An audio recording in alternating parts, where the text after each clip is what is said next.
इस सत्र के मंच पर उपस्थित सत्र की अध्यक्षता कर रहे आदरणीय बैगवा जी, हमारे सामने बैठे पंडित दीनदयाल विचार मंच के दीनदयालवादी आदरणीय छिपा जी, और यहाँ जो बैठे हुए हैं पंडित दीनदयाल उपाध्याय विश्वविद्यालय शेखावटी के फैकल्टीगण और छात्रगण। मुझे लगता है कि यहाँ अधिकतर छात्र ही हैं। छात्र है ना? सभी छात्र हैं? किस क्लास के छात्र हैं? बीए के, एमए के, बीएससी के, एमएससी के, किस चीज के? मतलब एमए और बीए के बीच में। यह अच्छी बात है। छात्रों के बीच में भारतीय ज्ञान परंपरा की बात करना, यह अपने आप में अद्भुत अनुभव है। मुझे नहीं लगता कि ये छात्र भारतीय ज्ञान परंपरा का बहुत अधिक नाम भी सुने होंगे। ये पीढ़ी है आपकी।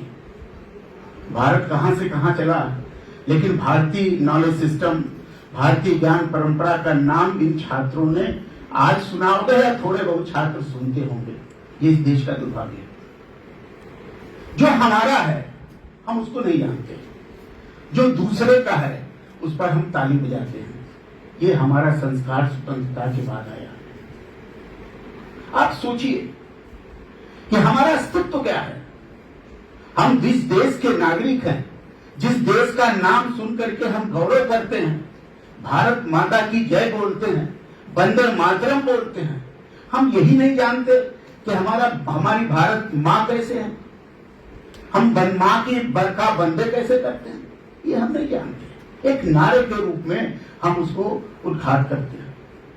ये देश का दुर्भाग्य नहीं है तो क्या? स्वतंत्र भारत में जो कुछ भी ज्ञान के क्षेत्र में हुआ, उसने भारत को ज्ञानी क्षेत्र में पीछे कर दिया। कोविड काल के बाद जब दुनिया में विचारों का संकट पैदा हुआ, तो दुनिया यह मानने लगी कि कहां का विचार, कौन सा विचार, कहां व्यक्तिवाद गया, कहां उपयोगितावाद गया, कहां मार्क्सवाद गया, कहां ये सारे फेमिनिज्म गया, ये सारे के सारे वाद प्रतिवाद विचार ये कोविड काल में खत्म हो गए थे। लेकिन भारत का ज्ञान भी उस समय जीवित था। कोविड काल के उस संकट काल में जब वैश्विक संकट था, भारत का ज्ञान ही दुनिया के लोगों को जीवन दे रहा था, जीवन का त्राण दे रहा था। यह आपको पता होना। मैं आपको छोटा सा उदाहरण देना चाहता हूं। कोविड काल में हमारे एक अमेरिका में मित्र थे, एंडरसन। अब वो आ गए, यहां फंस गए, सब लॉकडाउन हो गया, जाए तो कैसे जाए, भाई जहाज बंद, ट्रेन बंद। हमने अपने घर में या अपने स्थान पर उनको शरण दी। मुंह बांधे रहते थे, डरते रहते थे, कांपते रहते थे, सांस ऊपर नीचे चलती रहती थी। जीवन रहेगा कि नहीं रहेगा उनको पता ही नहीं था। हम उनको घर ले आए। हमने कहा इसी घर में रहिए, हम जो खाते हैं वही खाइए, हम जैसे रहते हैं वैसे रहिए, हम जैसे जीते हैं वैसे जिए, आपको कोविड छू तक नहीं पाएगा। उन्होंने वैसा ही किया। पारिजात का पत्ता पीते थे, केले का रस पीते थे, मदार का दूध पीते थे, शिव की आराधना करते थे, नागेंद्र हारा यति लोचनाएं गाने लगे, नमामि मीशाम वाला राम की स्थिति गाने लगे। और आपको विश्वास नहीं होगा कि पूरे 1.5 साल तक वो काशी में रहे, और वो एक ऐसे व्यक्ति होंगे विदेशी जो बिना कोविड के छुए अपने देश के। ये क्या है? ये जीवन पद्धति है। भारत की ज्ञान परंपरा विद्वत्ता नहीं है। भारत की ज्ञान परंपरा कोई किताबी चीज नहीं है। भारत की ज्ञान परंपरा जीवन की पद्धति है, और जीवन की पद्धति से निकल करके जो ज्ञान आता है वो भारत की ज्ञान परंपरा है। किताब में नहीं लिखा गया। आपने टॉपिक दिया कि पंडित दीनदयाल उपाध्याय, भारतीय ज्ञान के प्रेरणा पंडित दीनदयाल उपाध्याय। मैं आपसे निवेदन पूर्वक कहना चाहता हूं, अगर आज पंडित दीनदयाल उपाध्याय जी यहां बैठे होते और आप उनके सामने विषय लाते तो नाराजी होते। प्रणेता कौन हो सकता है भारतीय ज्ञान का? भारतीय ज्ञान का व्याख्याता हो सकता है, भारतीय ज्ञान का विस्तारकर्ता हो सकता है, भारतीय ज्ञान का शोधकर्ता हो सकता है, भारतीय ज्ञान का कथाकार हो सकता है, लेकिन भारतीय ज्ञान का प्रणेता नहीं हो सकता। भारतीय ज्ञान का प्रणेता ऋत है, जिसको हम प्रकृति कहते हैं। दुनिया में एकमात्र भारत का ज्ञान है जो प्रकृति से संचालित होती है, जिसकी भाषा प्रकृति ने लिखी, ऋत ने लिखा, जिसको विस्तृत किया प्रकृति ने किया। इसलिए प्रकृतिवादी भारतीय ज्ञान मूल्य का एक प्रमुख स्रोत है। हम ज्ञान के स्रोत मान लेते हैं भारत के, जैसे महेश जी ने कहा कि ज्ञान तो ज्ञान है, स्रोत भारतीय क्यों लगाएं? अरे भैया, ज्ञान तो ज्ञान है, भारतीय नहीं लगाएंगे तो हम कैसे पहचानेंगे कि कहां का ज्ञान है? हमको ज्ञान भी तो पता होना चाहिए। एक और उदाहरण आपको देता हूं। आज के देश भर के विश्वविद्यालय में बड़े बड़े विद्वान घूम रहे हैं, इतने बड़े विद्वान घूम रहे हैं कि उनकी कल्पना आप नहीं कर सकते। जिस विश्वविद्यालय में जाइए, वहां पहला सवाल उठता है कि do you know Indian knowledge system? हम कहिए नॉलेज सिस्टम तो नहीं जानते, परंपरा जरूर जानते हैं। सिस्टम और परंपरा का जिसको तत्वार्थ बोध ना हो, वो भारतीय ज्ञान परंपरा पर किताबें लिख रहा है। ये भारत का दुर्भाग्य है। मुझे तो आश्चर्य हुआ, एक किताब मुझे मिली, इंडियन नॉलेज सिस्टम। उसका जो पहला अध्याय था वो मार्क्स पर था, दूसरा अध्याय था अरस्तु पर था, तीसरा अध्याय था प्लेटो पर था, चौथा अध्याय था मैकियावेली पर था, पांचवा अध्याय था सोशलिज्म पर था। ये भारत की ज्ञान परंपरा है। मार्क्स भारत की ज्ञान परंपरा है, सोशलिज्म भारत का ज्ञान परंपरा है। प्लेटो ने तो परिवार का साम्यवाद कर दिया, परिवार की जरूरत ही नहीं है। और दीनदयाल जी जहां से आते हैं वो संयुक्त परिवार है, वो संयुक्त परिवार के प्रणेता है। और भारतीय ज्ञान कहती है कि अगर परिवार नामक संस्था को बचानी है तो आपको संयुक्त रहना पड़ेगा। उन्होंने तो कहा था कि एक खाएगा पूरा परिवार, एक कमाएगा पूरा परिवार खाएगा।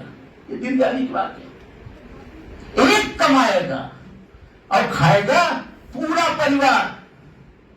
आज क्या है, एक कमाएगा एक ही खाएगा, पूरा परिवार भाड़ में जाए उससे कोई मतलब नहीं। ये भारतीय ज्ञान परंपरा है, ये भारतीय ज्ञान परंपरा नहीं है।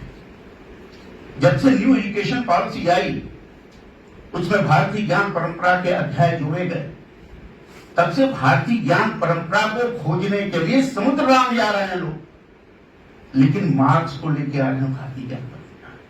वही गुलामी की मानसिकता। भारतीय ज्ञान परंपरा में भारतीयता को नहीं, विदेशी मानसिकता को थोपने का प्रयास, ये तब भी चलता रहा और आज भी चल रहा है। मुझे डर है कि भारतीय ज्ञान परंपरा का अवगाहन करते करते कहीं भारतीय ज्ञान परंपरा का पश्चिमीकरण न हो जाए, भारत लुप्त न हो जाए। यह भय मेरे जैसे लोगों को सताता है, कहने में कोई संकोच नहीं, ये सताता है। एक आप युवा वर्ग हैं, आपसे उम्मीद की जाती है कि आप अपने माता जी के पास तो बैठिए, आप अपनी दादी जी के पास तो बैठिए, पूछिए कि दादी जब हम पैदा हुए तो हम क्या करते थे। माता जी से पूछिए कि जब हम चंचलता करते थे तो आप क्या करती थी। पिताजी से पूछिए कि हम स्कूल नहीं जाते तो आप क्या करते थे। वहीं से जन्म होता है ज्ञान परंपरा। और पंडित दीनदयाल उपाध्याय का जीवन वहीं से शुरू हुआ, जैसे छिपा जी ने सुबह बताया। माता से, पिता के गोद से, नाना से, नानी से, संयुक्त परिवार की अवगाहना से पंडित दीनदयाल उपाध्याय जैसा महान व्यक्तित्व उभरता है। आज संयुक्त परिवार की स्थिति क्या है? और हम करेंगे भारतीय ज्ञान परंपरा की। आपको और बताता, जब भारत का विदेश मंत्री संयुक्त राष्ट्र अमेरिका में डंके की चोट पर कहता है कि दुनिया के कूटनीति या राजनयिक का केंद्र प्रणेता हनुमान जी हैं, तो पूरी दुनिया अवाक रह जाती है। ये कौन सा दर्शन आ गया? हनुमान जी कहां से कूटनीति राजनयिक के प्रणेता हुए? लेकिन कहा जब भारत का प्रधानमंत्री संयुक्त राष्ट्र संघ के मंच पर बोलता है कि India is the mother of democracy, तो पूरी दुनिया अवाक रह जाती। हम तो अमेरिका जानते थे, हम तो इंग्लैंड जानते थे, भारत मदर ऑफ डेमोक्रेसी। जब भारत का प्रधानमंत्री मानवाधिकार आयोग में बैठ के कहता है कि मानवाधिकार की जननी भारत है, तो मानवाधिकारवादियों को सांप सूंघ जाता है। ये कैसे हो गया? अब जब भारतीय ज्ञान परंपरा की खोज शुरू हुई, तब लगने लगा कि वास्तव में जो कह रहे थे वो सत्य है। हनुमान जी से बड़ा कूटनीतिक कौन हुआ? अब पूरी कहानी बताने से तो समझ में आएगा, लेकिन आप सोचिए, शोध करिए इस पर। इन विद्यार्थियों को कहता हूं, जब आप शोध के क्षेत्र में जाएंगे तो इन विषयों को लीजिए।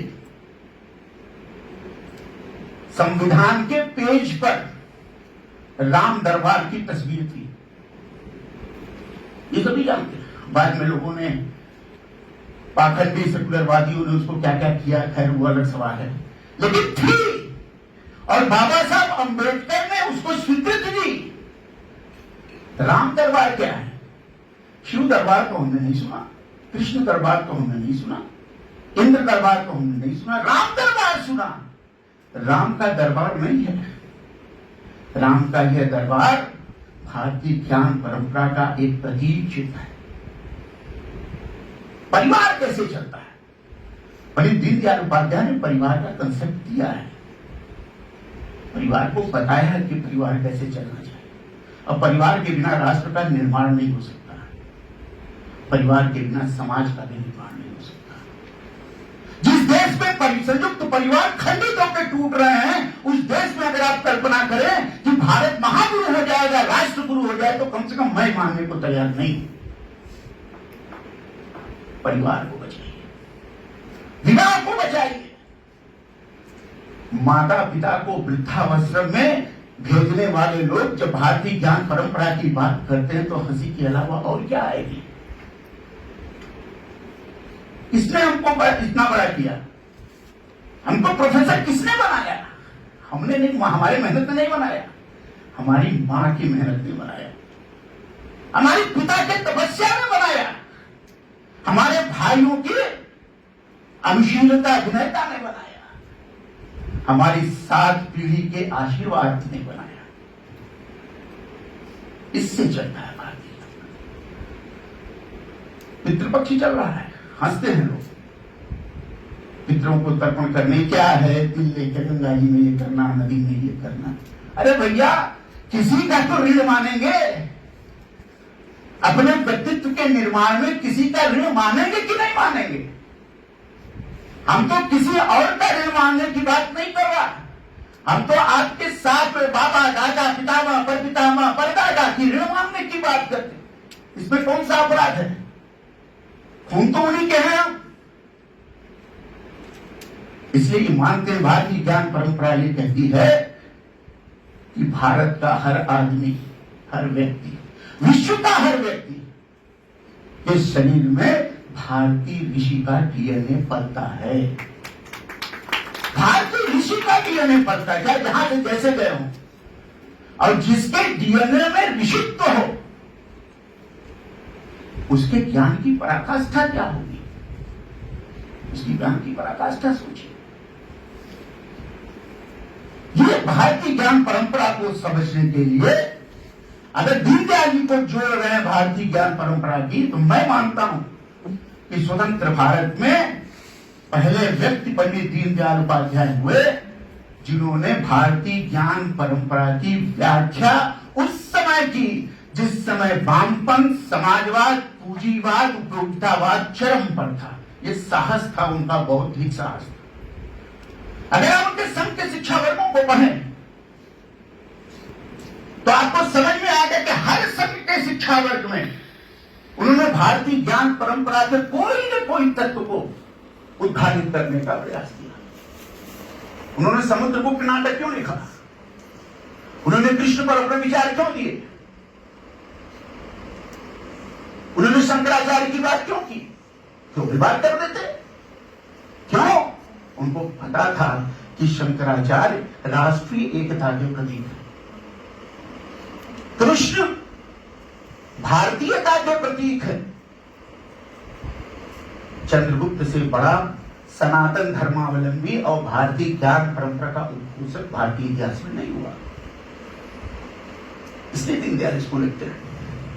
जब एक संघ शिक्षा वर्ग के वाराणसी के जून 1947 में उन्होंने एक और शब्द का प्रयोग किया है, उद्यानपाल। परंतु उद्यानपाल का क्या मतलब है? पर्या उद्यान से उद्यान का रखवाला माली हो सकता है। बड़ा सुख हो चल गया। बाद में पता चला कि उद्यानपाल का मतलब हार्टिकल्चरिस्ट होता है। क्या दीनदयाल जी भारतीय विज्ञान को भी जानते थे? क्या दीनदयाल जी ने भारतीय विज्ञान की उन परंपराओं का भी अवगाहन किया था? उन्होंने एक और शब्द का प्रयोग किया कानपुर के शिक्षा वर्ग में। उन्होंने कहा कि भूगर्भ विद्या, ये तो आधुनिक विद्या में भूगर्भ विद्या, जियोलॉजी एंड माइनिंग। क्या भाई दीनदयाल जी जियोलॉजी भी जानते थे, माइनिंग भी जानते थे? ये शोध का विषय। पंडित दीनदयाल उपाध्याय का एकात्म मानव दर्शन एक उनका अधिष्ठान है। पंडित दीनदयाल उपाध्याय ने एकात्म मानव दर्शन के आधार पर व्यष्टि सृष्टि के समन्वय की बात रखी, राष्ट्र के चित्त की खोज की, परमेश तक पहुंचने का रास्ता बताया, पुरुषार्थ की बात की, सब सही है। लेकिन दीनदयाल उपाध्याय का संपूर्ण चिंतन, उनके शिक्षा वर्ग में आप जाएंगे तो आपको लगेगा कि स्वतंत्र भारत में अगर भारतीय ज्ञान को नए युगों को प्रभावित करना है, व्याख्या करनी है, तो उसका नाम है पंडित दीनदयाल। इसको समझने की जरूरत है। जब पंडित दीनदयाल उपाध्याय कहते हैं समुद्र वसने देवी पर्वत स्तन मंडले विष्णु पत्ति नमस्तुभ्यम पाद स्पर्शम क्षमस्व, यह हमने ये श्लोक है पुराण का। उठते हैं, पृथ्वी को छूते हैं, मंत्र का पाठ करते ही क्या है? एक राजनीतिक व्यक्ति, सामाजिक व्यक्ति पृथ्वी को छू के नमस्कार करता है। क्या मानता है? पृथ्वी को मां मानता है, मातृभूमि है, भारत मातृभूमि है, पृथ्वी हमारी मां है, आकाश हमारा पिता है, वायु हमारी बाहें हैं, जलवायु हमारा जीवन है। ये भारतीय ज्ञान परंपरा का मौलिक स्वर है। इसको कौन समझेगा? कहां से समझेगा? कैसे समझाया जाएगा? पंडित दीनदयाल उपाध्याय दूसरी बार संघ के शिक्षा वर्ग में जब संघ में जाते हैं तो मनुस्मृति का श्लोक उठता एक देश प्रसूतस्य सका साधग्र जन्मना स्वम स्वम चरित्र शिक्षेरन पृथ्व्याम सर्वमानवा। पृथ्वी के सभी मानवों को जो कुशिक्षित हैं, अशिक्षित हैं, राक्षसी वृत्ति के हैं, उनको चरित्र सिखाने के लिए भारत का आदमी भारत में पैदा होता है और संस्कारित होकर के दुनिया के लोगों को चरित्रवान, शीलवान, परोपकारवान बनाता है। यह है भारत की ताकत। मार्क्स नहीं है, पूंजीवाद नहीं है। दीनदयाल जी कहते हैं कि उसे पूजा भारत, उन्होंने श्लोक कोट किया, उत्तरम यत् समुद्रस्य हिमालयश्च दक्षिणम वर्षद् भारतम नाम भारती यत्र तम संसति। हम भारत में जन्म लेते, संसति उसके भारतीय है। यह है भारतीय। इन चीजों को भुलाने का काम हमने किया। विश्वविद्यालय में जो ज्ञान आज परोसा जा रहा है वह ज्ञान सिर्फ जाप पाने के लिए है। खाना पीना, नौकरी करना, तनख्वाह जुटाना, मर जाना। भारत का आदमी मरने के लिए नहीं पैदा होता, चरित्र सिखाने के लिए पैदा होता। क्या विश्वविद्यालयों में इस तरह के बातों को आगे बढ़ाने का प्रयास किया जाएगा कि हम जॉब कर रहे हैं, हम असिस्टेंट प्रोफेसर हैं, क्या करते हैं? जॉब करते हैं। जॉब है, असिस्टेंट प्रोफेसर जॉब है आपकी। पीढ़ियों के निर्माण का कायाकल्प का एक प्रतीक है। वर्षों तक रहेंगे, पीढ़ियां निर्मित होगी, जॉब नहीं है। आपके व्यक्तित्व, आपके कृतित्व, आपकी सोच से कई पीढ़ियां आगे बढ़ती हैं और वही पीढ़ी भारत के निर्माण में मददगार है। पंडित दीनदयाल उपाध्याय ने एक और मंत्र को उद्घाट किया किसी शिक्षण वर्ग में, वो शायद आगरा में, हाँ आगरा में। कौटिल्य ने एक बात कही कि भारतीय ज्ञान परंपरा कैसे पाए, तो कौटिल्य ने श्लोक कहा, अलब्ध लाभार्थी लब्ध परिरक्षणी रक्षित विवर्धनी वृद्धेषु तीर्थेषु प्रतिपादनी। जो प्राप्त न हो उसे प्राप्त करना भारतीय ज्ञान है, जो प्राप्त हो गया हो उसमें वृद्धि करना भारतीय ज्ञान है, जो वृद्ध हो गया हो उसको संरक्षित करना भारतीय ज्ञान है। और जब सब संरक्षित हो जाए तो दुनिया के मानवों को शिक्षित संस्कारित कर देने का बांट देना, यह भारतीय ज्ञान है, ये भारतीय ज्ञान। इसको समझने की जरूरत है। और भारतीय ज्ञान तब है, यह जब बोल देता है तो ऋषि क्या कहता है, समाने व आहुति समाना ही ज्ञानी व समानास्तु मनो यथावत। समान, न कहीं जाति है, न कहीं रंग है, न कहीं लिंग है, न कहीं विभेद है, न कहीं राष्ट्रीयता की सीमाएं हैं, कुछ नहीं। दुनिया के सारे लोग समान भाव से रहें। तब रूस यूक्रेन का युद्ध कैसे होगा, तब इजराइल और हूती का युद्ध कैसे होगा, नहीं होगा। और हमें गर्व होता है कि भारत का प्रधानमंत्री इस जंजाल में, इस भयावह स्थिति में विचार करके यूक्रेन के राष्ट्रपति को और रूस के राष्ट्रपति को कहता है कि समानो मंत्र सभी समान। ये बात और मानते हैं लोग, नहीं नहीं ठीक है, आप जो कह रहे हैं वो सही, युद्ध अंतिम उपाय है, शांति बहुत आवश्यक है। कृष्ण ने कहा कि शांति क्या करेंगे हम लेके, जब शांति पैदा नहीं हो रही है तो युद्ध करो, लेकिन शांति पहले खोज लो। राम ने समुद्र से कहा कि बिना में मारे जलन 3 दिन बीत गए भैया समुद्र महोदय, अब हमको धर्म से उठाना पड़ेगा। जब कंटक शोधन हो जाए, जब कंटक का जंजाल पैदा हो जाए तो उसके शोधन के लिए भी कंटक शोधन जैसे तत्व को निकालना पड़ेगा। ये भारतीय ज्ञान है। पंडित दीनदयाल उपाध्याय ने 1945 के राष्ट्र धर्म और पांचजन्य में एक लेख लिखा, रामायण पर। तुलसी को पूजा उन्होंने एक तरह से, उन्होंने कहा कि तुलसी 500 साल न रहे होते तो भारत की स्थिति विचित्र होती। इसलिए उन्होंने कहा कि रामचरितमानस और तुलसी भारतीय ज्ञान परंपरा के ऊर्जा स्रोत हैं। और सच में है, अगर सोचिए, बात तुलसीदास जी रामचरितमानस न लिखे होते तो वाल्मीकि रामायण के आधार पर कितना आगे बढ़ते आप। कठिन है, संस्कृत है, लेकिन रामचरितमानस से पाठ होता है, अखंड पाठ होता है, रामलीलाएं होती हैं, लोग धर्म के आधार पर घर में रखते हैं, उसके प्रति श्रद्धा रखते हैं, 2 चौपाई याद रखते हैं। हमारी दादी थी, जब सुबह हम लोग उठते थे तो 2 चौपाई रामचरितमानस की जरूर कंठस्थ कराती। पूछते थे क्या होगा, क्या जीवन में बड़ा काम आएगा, और काम आता है। रामराज्य की परिकल्पना जैसा तत्व भारत में मौजूद है, जो दुनिया का सर्वोत्तम आदर्श राज्य है। उस आदर्श राज्य राम राज्य के बारे में राम मंदिर के निर्माण के बाद लिखने वाले विद्वान नहीं है। राम राज्य है क्या, कहां से शुरू हुआ, क्या राम का राज्य है? राम का राज्य तो वेद में भी है, उपनिषद में भी, महाभारत में भी, स्मृतियों में भी। क्या है रामराज? रामराज मानव को अधिकार देने की एक संकल्पना है। नहीं दरिद्र को दुखी नहीं ना, नहीं को अबुझ न लक्षण ही ना, न कोई दरिद्र हो, न कोई कुशिक्षित हो, न कोई लक्षणहीन हो, सब सुखी हो, सब निरोग हो, सब संपन्न हो, सब स्वावलंबी हो। ये रामराज्य है, जिसको कौन नहीं चाहेगा, लेकिन हम नहीं पढ़ाते। या तो डरते हैं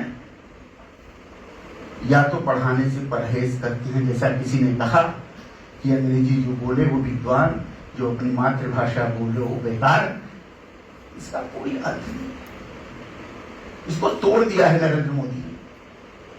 नरेंद्र मोदी ने इस भाव को चकनाचूर कर दिया है। जब दुनिया के मंचों पर जाकर के हमारे देश का यशस्वी प्रधानमंत्री हिंदी में बड़े बड़े लोगों से बात करता है तो हमारे जैसे लोगों का सीना 56 इंच का हो जाता है। और इसलिए हो जाता है कि कम से कम अंतर्राष्ट्रीय मंच पर हिंदी के शब्द तो सुनाई पड़ रहे हैं उन अंकों पर।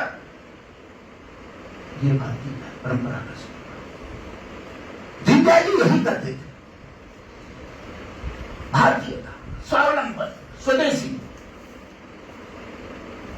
आत्मनिर्भरता, निडरता, भयमुक्तता, एकनिष्ठता, समर्पण, विनम्रता, सहनशीलता और दूसरों को संरक्षित करने, उसको बांटने की कला। यही तो दीनदयाल का पूरा लक्ष्य है।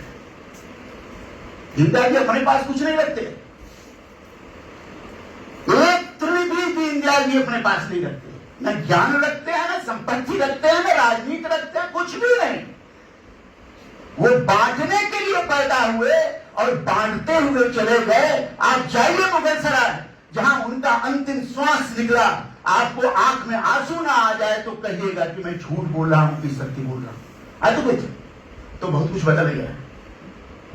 काशी मोक्ष की नगरी थी।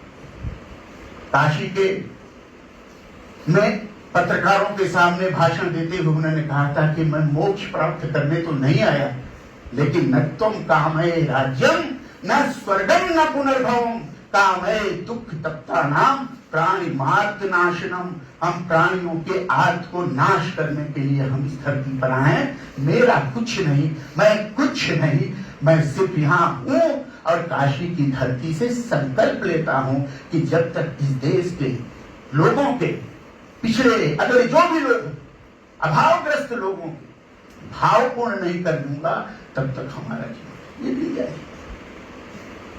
इसकी व्याख्या करते हैं दीनदयाल राष्ट्र धर्म के 1947 के अंक में। उन्होंने कहा कि भारतीय ज्ञान परंपरा की परिभाषा की सुखा दुखे लभे समय कृत्वा लाभा लाभो देहो ततो युद्धाय नैव पापम। कृष्ण की बात कर रही। क्या मतलब है हार की? इससे हम हार जाएं, यहां बैठे हुए सारे विद्यार्थी जीत जाएं तो हम हारेंगे कि हम जीतेंगे? आप बताइए। हम हार जाएं, हम प्रताड़ित हो जाएं, हम अपमानित हो जाएं, लेकिन ये जो विद्यार्थी बैठे हुए हैं इनको कुछ लाभ हो जाए, उनको स्वावलंबन मिल जाए, उनके पैर मजबूत हुआ तो ये मेरा पराजय नहीं है, हानि लाभ नहीं है, ये मेरी विजय है। इसलिए जैसे चिप्पा जी ने किसी ने कहा कि चुनाव के मन में वो अच्छे थे और वो हार गए, उन्होंने ये भी कहा था उसी में। उनसे कहा कि महाराज जौनपुर से चुनाव लड़ रहे हैं, ब्राह्मण आदमी है, ब्राह्मण बहुल क्षेत्र है, ब्राह्मणों की जय जय करिए, चुनाव जीत के संसद में चाहिए। उन्होंने कहा जाति के लिए नहीं पैदा हुआ, ब्राह्मण हूं तो हमसे ब्राह्मण हूं, अपने परिवार से ब्राह्मण, हम जाति के नाम से वोट नहीं मांगेंगे, हार जाए भले हार। उनका प्रतिद्वंदी जाति के नाम से वोट मांग करके उनको पराजित किया। दीनदयाल की विराटता, विशालता, सोच, संस्कार, पग पग चलने की कला, ये भारतीय ज्ञान परंपरा से उद्घोषित। पंडित दीनदयाल उपाध्याय जी ने राष्ट्र धर्म नवंबर 1947 के अपने एक लेख में फिर संस्कृत का श्लोक बोल दिया।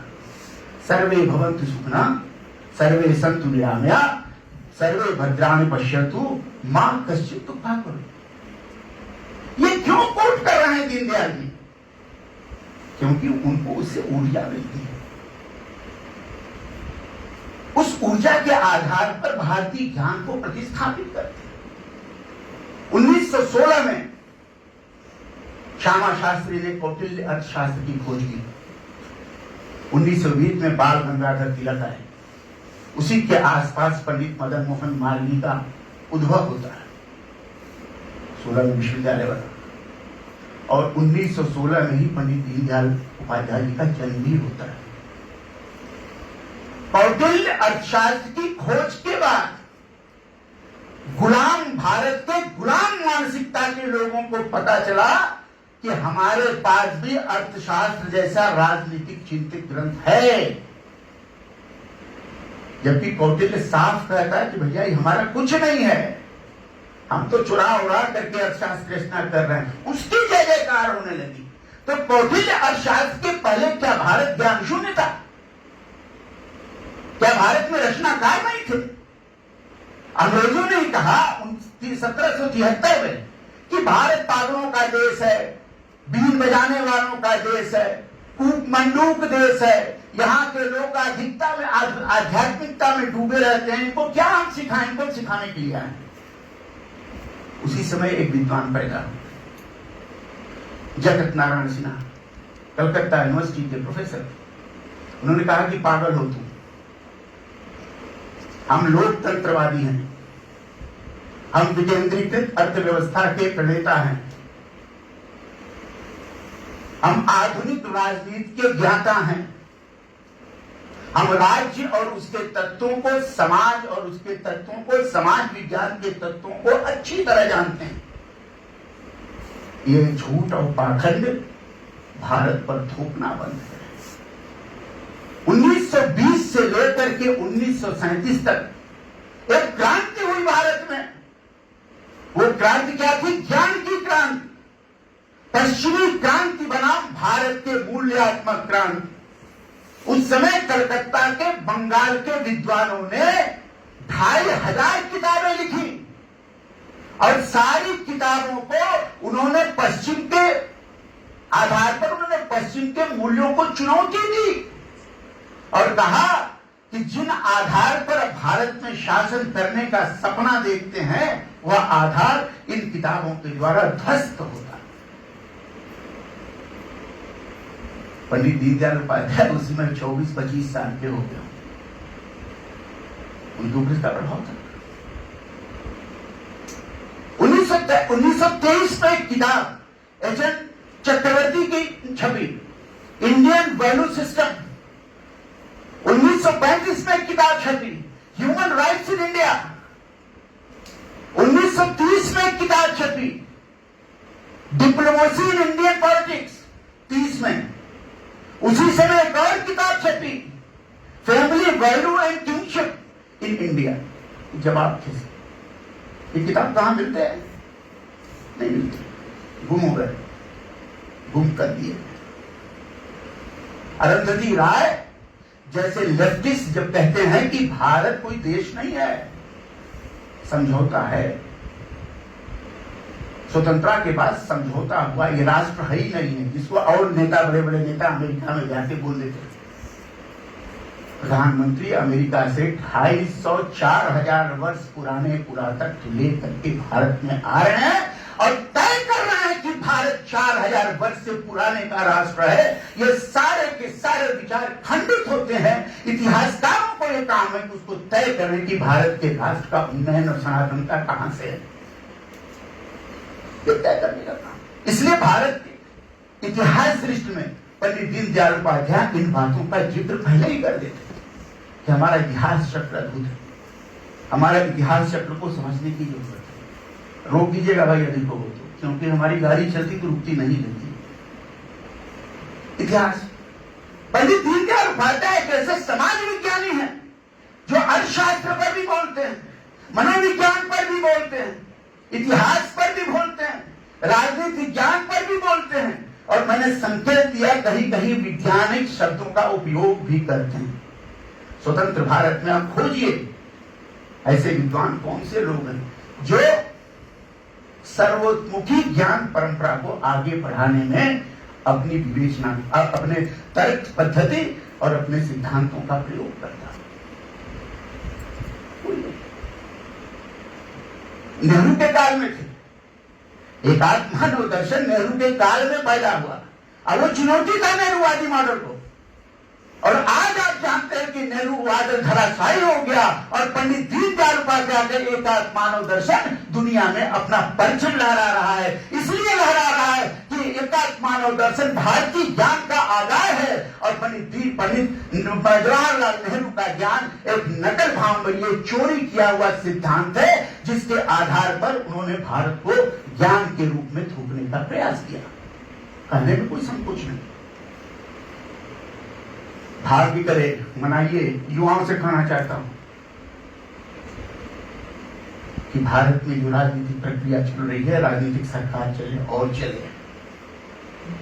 अगर भारत को आप ज्ञान का मालिक, ज्ञान का उत्कर्ष बनाना चाहते हैं तो इसके अलावा कोई विकल्प भी नहीं है आपके पास। और युवाओं से और युवा वर्ग आप जान पा सकते हैं लेकिन संस्कार नहीं पा सकते। आप जॉब कर सकते हैं, पैसा कमा सकते हैं, लेकिन माता पिता की सेवा करके अपने को धन्य नहीं कर सकते। आप जॉब पा करके ऐश्वर्य इकट्ठा कर सकते हैं, लेकिन अंत में